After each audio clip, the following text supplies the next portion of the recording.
Você acreditaria se eu dissesse que muitos dos deuses falsos adorados na Bíblia ainda influenciam o mundo atual até dentro de igrejas? Descubra como essas entidades se manifestam sutilmente e como proteger sua fé e sua casa. Baal, Azerá, Olque, Dagon, Neustã e Mão são alguns dos falsos deuses da Bíblia que ainda ecoam em nossa sociedade. Conheça suas histórias e como influenciaram a espiritualidade do povo de Israel. Baal, o deus do clima que corrompeu Israel. Baal, nome mais temido e influente entre os cananeus, era considerado o senhor das tempestades, da chuva e da fertilidade. Sua importância residia no controle das forças naturais essenciais para a agricultura e colheitas sazonais na região de Canaã. Seu culto cresceu rapidamente, espalhando-se por toda Canaã e alcançando até mesmo Israel. A adoração a Baal estava profundamente ligada à sexualidade e violência, com rituais que incluíam orgias religiosas, danças frenéticas, cortes no corpo e sacrifícios humanos, especialmente de crianças. Essas práticas grotescas promoviam a desumanização do adorador, levando-o a instintos animalescos sob o pretexto religioso, mesmo após presenciar milagres como o maná no deserto e a travessia do Mar Vermelho.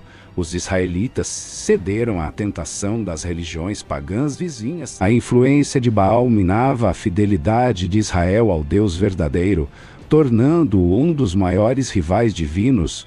O confronto culminou no Monte Carmelo, onde o profeta Elias desafiou 450 profetas de Baal em um duelo de fogo para provar a supremacia do Senhor.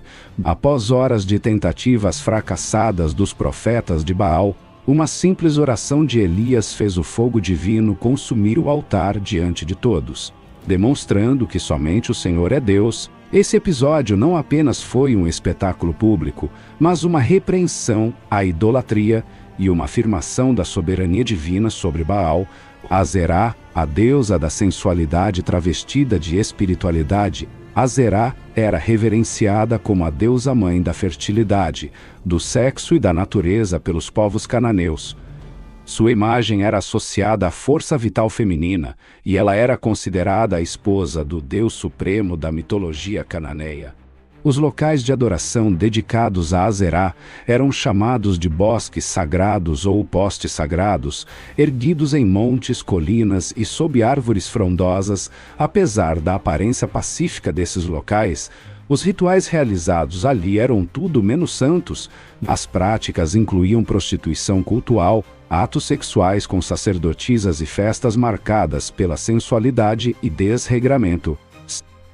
Essa distorção completa da verdadeira espiritualidade ensinada por Deus aos israelitas revela como o ser humano pode corromper até mesmo o mais sagrado em busca de poder e bênçãos materiais. O reinado do rei Manassés em Judá exemplifica o quão longe a idolatria a Azerá poderia chegar. Ele não apenas permitiu o culto à deusa, mas também ordenou que uma imagem dela fosse colocada dentro do templo do Senhor em um ato blasfemo. Esse sincretismo religioso representava uma traição direta ao Deus de Israel e mostrava quão profundamente o povo havia se desviado dos caminhos divinos. Profetas como Jeremias denunciaram veementemente essas práticas ímpias, alertando para as consequências espirituais devastadoras que viriam com a idolatria. Somente com reformas radicais lideradas por reis piedosos como Josias foi possível purificar o povo das influências malignas dos falsos deuses como Azerá. Olque, o deus que exigia crianças como sacrifício. Olque é um dos falsos deuses mais chocantes mencionados na Bíblia, sendo associado ao sacrifício de crianças como parte de seus rituais. Sua adoração era caracterizada por uma prática horrenda em que crianças vivas eram colocadas dentro de uma estátua de metal com braços estendidos e queimadas como oferenda. Os sacerdotes tocavam tambores ensurdecedores para abafar os gritos das vítimas inocentes, em um ato desumano e cruelesco. Esses rituais não apenas desafiavam a moralidade, mas também representavam uma afronta direta ao Deus de Israel, que proibia categoricamente tais práticas. Mesmo com as advertências divinas contra o sacrifício humano, a adoração a Olque se infiltrou entre os israelitas em momentos de crise e apostasia. A história do rei Acás é um exemplo trágico dessa corrupção espiritual, pois ele não apenas se afastou do Senhor, mas chegou ao extremo de sacrificar seu próprio filho a Olque, seguindo os rituais pagãos das nações vizinhas. Esse ato não era apenas idolatria, mas também uma traição familiar e um ato desesperado para obter favores divinos, por meio do derramamento de sangue inocente. A adoração a Olque refletia uma teologia distorcida que valorizava mais os interesses materiais do que a santidade da vida humana. Mesmo diante da clareza das proibições divinas e das consequências devastadoras desses atos abomináveis, Israel cedeu à tentação do poder e da superstição, perdendo-se em práticas que negavam por completo o caráter misericordioso e justo do verdadeiro Deus. Dagon, o deus dos filisteus que caiu diante da arca Dagon, era uma das divindades centrais dos filisteus, representado como uma figura híbrida, metade homem e metade peixe. Seu domínio incluía a agricultura, os cereais e a fertilidade, sendo um deus crucial para um povo dependente da terra e do comércio marítimo. O templo principal de Dagon, em Asdod, simbolizava o poder e o orgulho nacional dos filisteus. A relação entre Dagon e Israel se destacou em um episódio dramático quando os filisteus capturaram a Arca da Aliança após uma derrota militar e a colocaram no templo de Dagon como troféu. Essa afronta simbólica sugeriu que Dagon havia triunfado sobre o Deus de Israel. No entanto, a resposta divina foi surpreendente. Na manhã seguinte, os sacerdotes e habitantes encontraram a estátua de Dagon prostrada diante da arca. Nos dias seguintes, Dagon estava não só caído, mas com as mãos e cabeça quebradas no limiar do templo. Esse evento demonstrou que o Deus dos filisteus era impotente diante da presença divina na arca. A humilhação pública de Dagon levou à aflição da cidade com pragas e terror entre o povo, forçando os filisteus a devolverem a arca ao território de Israel, ao reconhecerem sua incapacidade de confrontar o Deus vivo. Posteriormente, em um ato de vingança divina marcante, Dagon esteve envolvido na morte de Sansão, capturado e humilhado pelos filisteus em seu templo. Para entretenimento público, Sansão invocou forças sobrenaturais para derrubar as colunas do templo sobre si mesmo e sobre os adoradores de Dagon, encerrando assim aquele capítulo com justiça celestial. Neustã, a serpente de bronze transformada em objeto de idolatria. A serpente de bronze foi uma criação legítima ordenada por Deus a Moisés durante a jornada do povo de Israel pelo deserto. Em um momento de rebeldia, serpentes venenosas atacaram os israelitas como juízo divino. Quando o povo se arrependeu e clamou por misericórdia, Deus instruiu Moisés a fazer uma serpente de bronze e colocá-la sobre uma haste. Quem a olhasse com fé seria curado.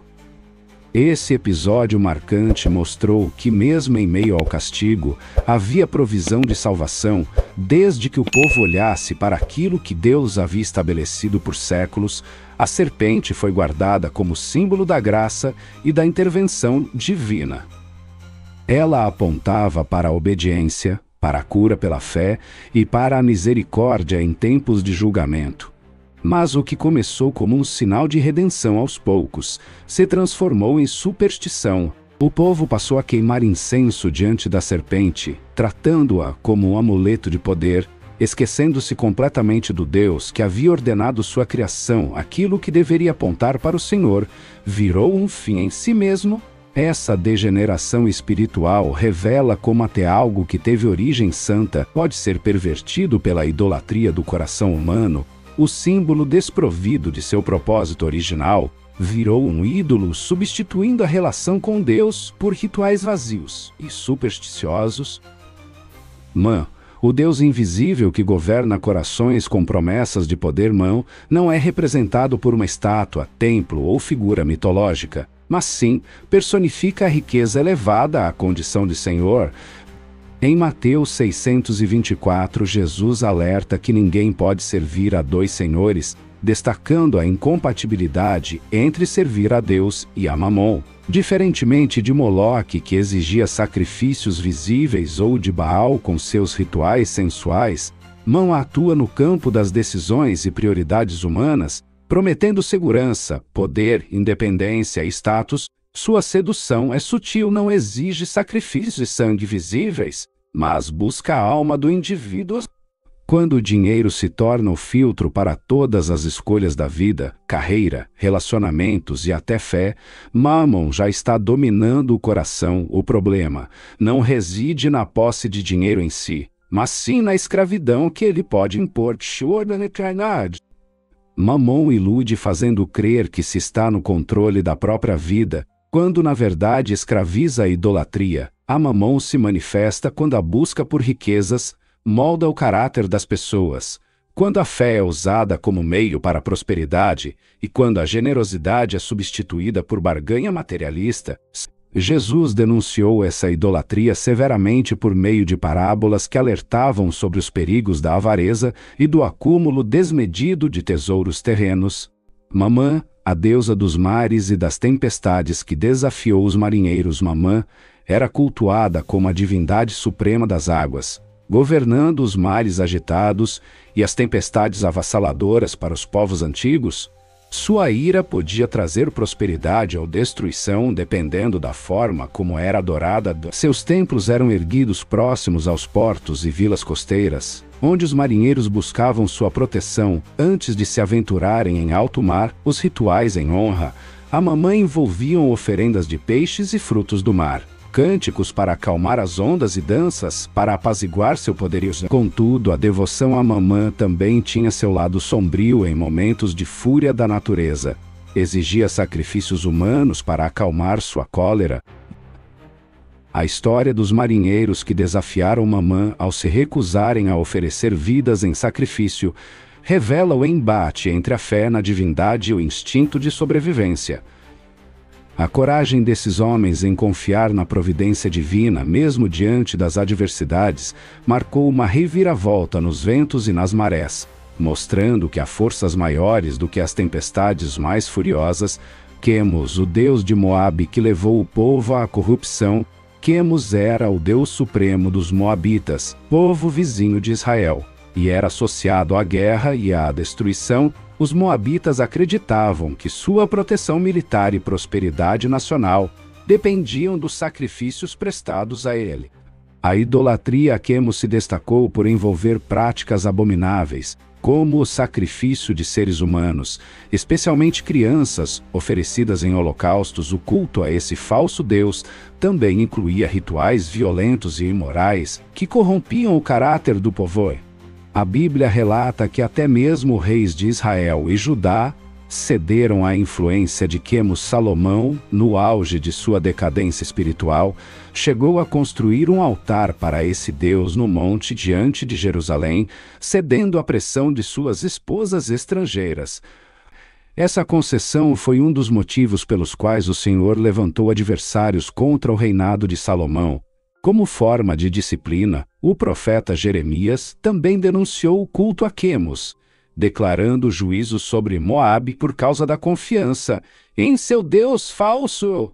A adoração a Quemos simboliza o perigo da mistura espiritual e da corrupção moral que vem quando o povo de Deus abre mão de sua aliança com o Senhor para buscar proteção e poder em entidades pagãs. Essa idolatria deixou marcas profundas e trágicas na história de Israel e de seus vizinhos, lembrando-nos de que abandonar o Deus verdadeiro sempre leva à ruína. Neustã, a serpente de bronze transformada em objeto de idolatria durante a jornada do povo de Israel pelo deserto, uma praga de serpentes venenosas assolou o acampamento como castigo divino por sua rebeldia. Ao clamarem por misericórdia, Deus instruiu Moisés a forjar uma serpente de bronze e erguê-la sobre uma hastia. Aqueles que olhassem para ela com fé seriam curados da picada venenosa inicialmente. Esse símbolo representava a providência e a misericórdia divina em meio ao juízo. No entanto, ao longo dos anos, o povo de Israel começou a atribuir poderes mágicos à serpente de bronze, passaram a queimar incenso diante dela, buscando proteção e cura não mais em Deus, mas no objeto físico. O que deveria apontar para o Senhor tornou-se um ídolo substituto da verdadeira adoração. Essa degeneração espiritual revela como até mesmo os sinais mais sagrados podem ser corrompidos pela idolatria do coração humano, transformando um símbolo divino em um fetiche supersticioso. Mamã, a deusa dos mares e das tempestades que desafiou os marinheiros Mamã, era cultuada como a divindade suprema das águas, governando os mares agitados e as tempestades avassaladoras para os povos antigos. Sua ira podia trazer prosperidade ou destruição, dependendo da forma como era adorada. Seus templos eram erguidos próximos aos portos e vilas costeiras, onde os marinheiros buscavam sua proteção antes de se aventurarem em alto mar. Os rituais em honra a Mamã envolviam oferendas de peixes e frutos do mar, cânticos para acalmar as ondas e danças para apaziguar seu poderio. Contudo, a devoção a Mamã também tinha seu lado sombrio em momentos de fúria da natureza. Exigia sacrifícios humanos para acalmar sua cólera. A história dos marinheiros que desafiaram Mamã ao se recusarem a oferecer vidas em sacrifício revela o embate entre a fé na divindade e o instinto de sobrevivência.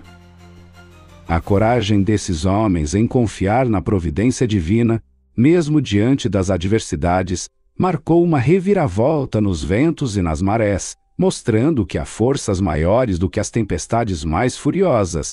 Se esse conteúdo te fez pensar, deixe seu comentário aqui embaixo, compartilhe qual parte mais te impactou ou qual desses falsos deuses você acredita que ainda está ativo em nossa sociedade. Aproveite também para se inscrever no canal Mensagens do Alto Oficial e ativar o sininho de notificações. Obrigado por assistir, fique com Deus.